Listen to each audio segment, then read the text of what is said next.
Hi, my name is Samuel Shropshire. I'm an American citizen living in Saudi Arabia. I came here in November 2011, not knowing anything about Islam or the Prophet Muhammad, peace be upon him. Most of what I had heard was extremely negative. In America, our news channels boosted their own-air ratings by regularly sensationalizing breaking news of terrorism. Every 30 minutes, one witnessed horrific scenes of bombings and bloodshed and murder, often one Muslim group fighting against another Muslim group. As killings and beheadings took place, there were always the shouts of Allahu Akbar, Allahu Akbar, God is great. I was invited here to Saudi Arabia by Safi Kaskas to work on what was known as the Q Project. Dr. Kaskas wanted to produce a new, easy-to-read American translation for the next generation of young Americans. Since I could not read or speak Arabic, I wasn't doing any translation work. I was simply invited here to check the English to make certain that this new interpretation of the Quran was easily understood. My work, of course, required that I read the Quran over and over again. Well, as you can imagine, having no knowledge of Islam, I had hundreds and hundreds of questions. I was shocked as I read to find that Jesus, peace be upon him, was often mentioned in the Quran. Jesus was presented as one of the greatest prophets. And even the story of the virgin birth was mentioned there. Many of the miracles that Jesus had done, I found them in the Quran. There were even a couple of Jesus miracles mentioned in the Quran that were not mentioned in the Bible. Evenings were mostly spent alone in a bedroom that had been set up for me in Dr. Safi's office. At night, I would stand on the balcony of that building and I would look across a very busy boulevard to a mosque. And I would hear the calls to prayer. I would see men and women coming to the mosque and leaving the mosque. Children were playing football in the mosque parking lot. Except for the minaret, it appeared to me to look like a typical Christian church in America. My heart longed to be in that mosque. I felt compelled by God to go there. A few months later, I got up the courage to walk down the street and to knock on the door of Taqwa Mosque. Now, nobody knocks on the door of a mosque. Normally, they just open the door and they walk right in. But I was not sure how I'd be received, so I stood there knocking until someone came to the door. That person simply said, "May I help you?" I said, "My name is Samuel. I'm a Christian from the United States. Is it okay if I come inside?"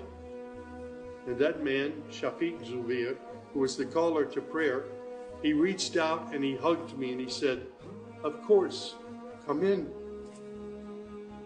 I sat in the back of the mosque during prayer times for 3 days. I didn't understand what was going on. I saw men standing, bowing, putting their heads to the floor as the imam led them in prayer. I had little knowledge about what was happening, but I felt God's presence in that mosque. And the men of Taqwa Mosque were so friendly to me.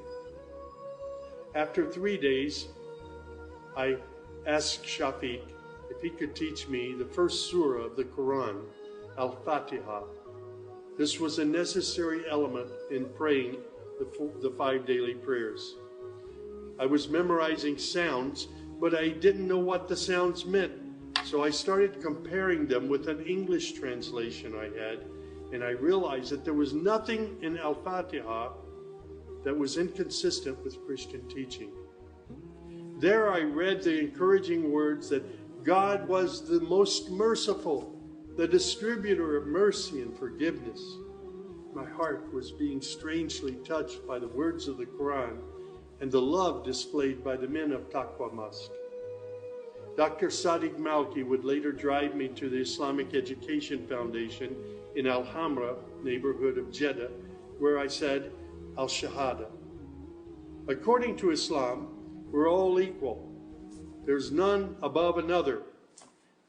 There are scholars, but their role is educational. As for the relationship with God, it's personal, it's direct. The faith itself is simple and clear. It's summed up in just 6 points. There is one true God who is unlike any other being. He is neither born nor does he give birth. He has neither spouse nor offspring. Nothing is comparable to him.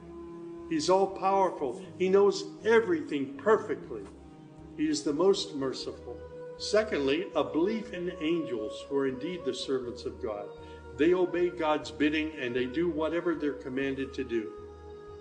They don't have any free choice. Thirdly, there's a belief in divine revelations. Islam acknowledges that God revealed scriptures including the Torah, the Gospel, the Psalms. However, down through the ages, many of these divine revelations had become distorted and somewhat corrupt. The Quran, which also contains God's revelations, is still intact in its original form. Fourthly, there's a belief that in all earlier prophets and God's messengers, not just Muhammad. They believe in Abraham and Isaac and Moses and Jesus and hundreds of other prophets. They believe that the prophets were the best of mankind. Muslims believe in the last day. That's to say, this includes the belief in all that God and his messenger have told us about what happens after death, including recording of good and bad deeds, the resurrection and the gathering of all creatures, the reckoning that will take place on the great judgment day, the prophet's intercession, as well as heaven and hell. Man's ultimate aim will be to save himself on that day. Muslims believe in the divine destiny of predestination. Whatever God wills is certain to take place, and what he has not willed will never take place. This present life is a test for man, and man should endeavor to pass this test. These tenets of faith appeared to me entirely consistent with human nature. And then I asked, how can one become a Muslim? My search showed me that one needs to fulfill 5 specific duties, which are called the pillars of Islam. These are: first, a declaration to believe and to say verbally, I witness that there is no other deity other than God, and that Muhammad, along with all the other prophets, is God's messenger. Prayer is an important part of a Muslim's life. Muslims seek to maintain the 5 daily prayers. These are spread out over the day and night. Thirdly, there's the zakat. 2.5% of one's property is an obligatory charity, provided that one owns more than a certain threshold and holds it for a year. Then there's fasting. Fasting is an important part of the Muslim's life. Muslims fast throughout the month of Ramadan. They do this every year, abstaining from all food, drink, and sex, from dawn till sunset. One must also refrain from futile arguments and quarrels and forbidden things. The month provides a unique spiritual uplift for all Muslims. Then there is the pilgrimage or Hajj. This is performed in Mecca and its surrounding areas. It's a duty to fulfill this pilgrimage once during one's lifetime, provided that one is physically and financially capable of doing so.